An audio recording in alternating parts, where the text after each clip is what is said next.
बुध हुए नीच के।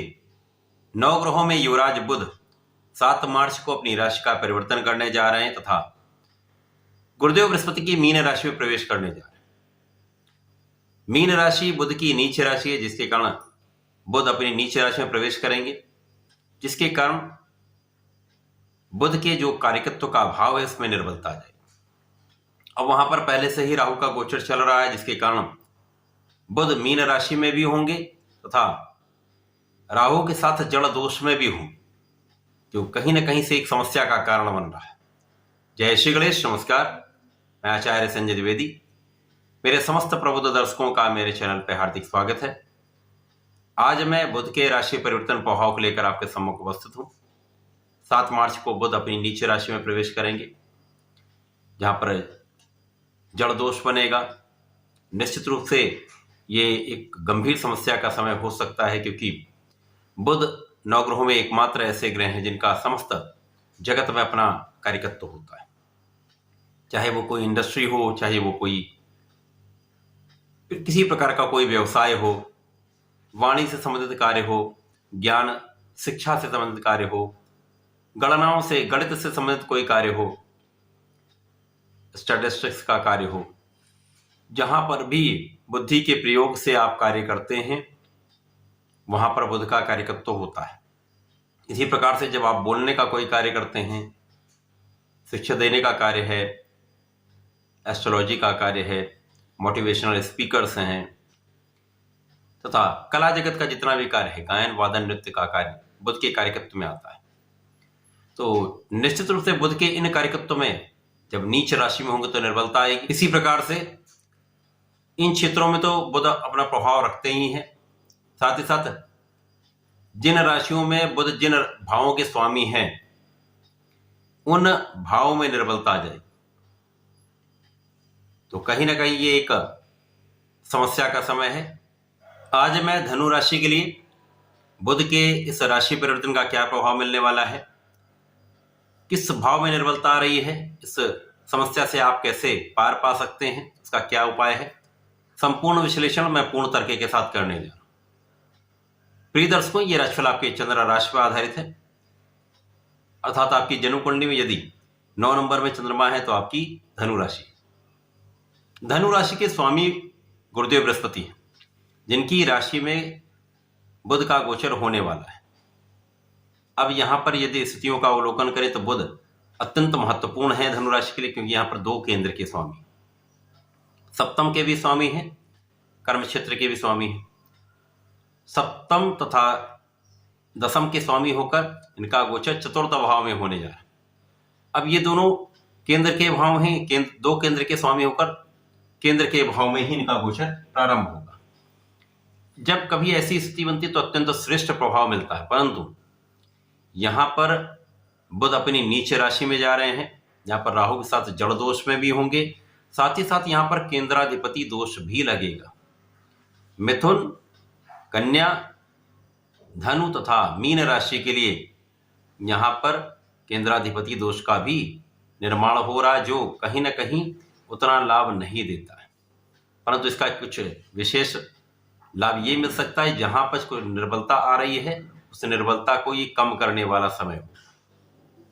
अब यहां पर सप्तमेश कर्मेश का गोचर सुख भाव में हो रहा है, तो ये तीनों भाव प्रभावित होंगे। यहां पर सर्वश्रेष्ठ स्थिति इसलिए है क्योंकि गुरुदेव बृहस्पति एक अच्छे भाव में है, त्रिकोण के भाव में होकर मेष राशि में गोचर कर रहे हैं, जो त्रिकोण का भाव है, जहां से ये लाभ को देख रहे हैं। तो गुरुदेव का प्रभाव लाभ पर भी है, गुरुदेव का प्रभाव आपके भाग्य पर भी है, गुरुदेव का प्रभाव आपके लग्न पर भी। ज्योतिष में ऐसा कहा गया है, जब भी गुरुदेव एक अच्छे भाव में है, बलवान स्थिति में है, तो कुंडली के कई दोषों को ये न्यून कर देते हैं, बहुत सारे दोष समाप्त हो जाते हैं। तो गुरुदेव का प्रभाव धनु राशि के अत्यंत श्रेष्ठ हो रहा है, जिसके कारण आपकी लग्न को प्रबलता मिलेगी, आप बलवान स्थिति में होंगे, सामर्थ्यशाली रहेंगे, आपका भाग्य भी साथ में रहेगा तथा लाभ में भी बहुत कमी नहीं होने वाली। ये जो समस्याएं बुध के कारण होने वाली, ये क्षणिक होने वाली। यहाँ पर जीवन साथी के साथ कुछ दूरी का होना, कुछ मतभेद का होना, कुछ क्लेश का होना संभव हो जाता है। इसके साथ ही साथ साझेदारी में यदि काम करते हैं तो वहां पर मतभेद की स्थिति होती है, वहां पर भ्रम के कारण समस्या उत्पन्न हो जाती है। तो यहाँ पर आपसी संबंधों में भ्रम की स्थिति से आपको पूर्णतया बचना होगा। साथ ही साथ यहाँ पर बुद्धि का सही टाइम पर प्रयोग नहीं करेंगे।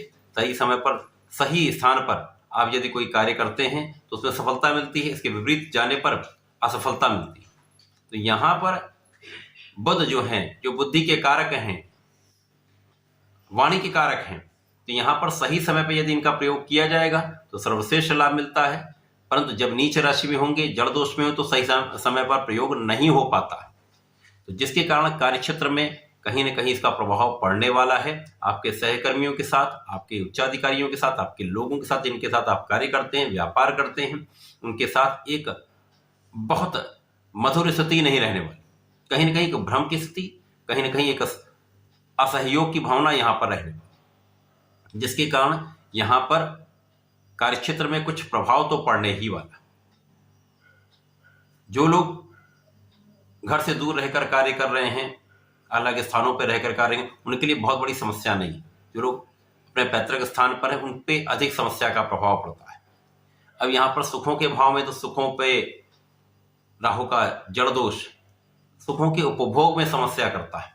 जो यदि आप वाहन लेना चाह रहे हैं, भूमि भवन का क्रय करना चाह रहे हैं, तो उसमें अवरोध उत्पन्न हो जाता है, उसका योग न्यून हो जाता है, जिसके कारण इस समय में आप उसका परचेज नहीं कर पाते, उसका उपयोग नहीं कर पाते तथा उसका लाभ आप नहीं ले पाते। माता के सुखों में कमी होती है, माता के स्वास्थ्य में समस्या होती है, माता से कुछ दूरी हो सकती है, माता पिता के दोनों के स्वास्थ्य में कहीं ना कहीं समस्या होती है। यहाँ पर कुछ क्लेश की स्थिति भी बनती है। तो यहाँ पर आपने माता पिता का आपको पूर्ण रूप से ध्यान भी रखना होगा, उनके स्वास्थ्य का ध्यान रखना होगा तथा विवाद से बचना होगा, क्योंकि यहाँ पर वाणी व्यंग्यात्मक हो जाती है, कटाक्ष हो जाता है। तो वाणी का कटाक्ष कहीं ना कहीं समस्या उत्पन्न करता है। यहाँ पर कार्यक्षेत्र में कुछ अप डाउन हो सकता है, परंतु बहुत बड़ी कोई समस्या नहीं। धन के परिप्रेक्ष्य में कोई यहाँ पर समस्या नहीं है, लाभ के परिप्रेक्ष्य में कोई बड़ी समस्या नहीं है। भाग्य आपका संपूर्ण रूप से साथ में। केवल यहाँ पर सुखों का उपभोग आप नहीं कर पाएंगे, माता पिता का ध्यान रखना होगा। साथ में यहाँ पर कुछ अपयश का योग बन जाता है। जब विवाद होता है तो अपयश होने का पूरा योग बनता है, पूरी संभावना होती है। तो इस समय में आपको अपनी वाणी पर संपूर्ण नियंत्रण रखना चाहिए। सोच विचार कर अपने धैर्य से, अपने विवेक से निर्णय लेना चाहिए, जल्दीबाजी ना करें। साथ ही साथ बोलने के पहले 4 बार सोच लें। तो कोई भी बड़ा निर्णय किसी बड़े से राय लेकर अथवा अपने गुरु से सलाह लेकर ही करें। कोई बहुत बड़ा डिसीजन यहाँ पर 10-15 दिन नहीं लेंगे तो कोई समस्या नहीं, 10-15 दिन बीत जाने दीजिए, उसके बाद आप बड़ा डिसीजन ले सकते हैं। इस समय में आपको नियमित रूप से श्री गणपति महाराज की शरण में रहकर संकरनाशन श्री गणेश स्तोत्रम का पाठ करना चाहिए। ये श्री विष्णु सहस्रनाम का प्रत्येक गुरुवार को पठन अथवा श्रवण कर लेंगे तो सर्वश्रेष्ठ लाभ मिलेगा। नित्य ओम नमो भगवते वासुदेवाय का एक माला का जप कर लें तो कहीं पर कोई बहुत बड़ा कष्ट नहीं होने वाला। तो ऐसा करके इस समय का उपयोग करें, उपभोग करें, लाभ लें। धन्यवाद, नमस्कार।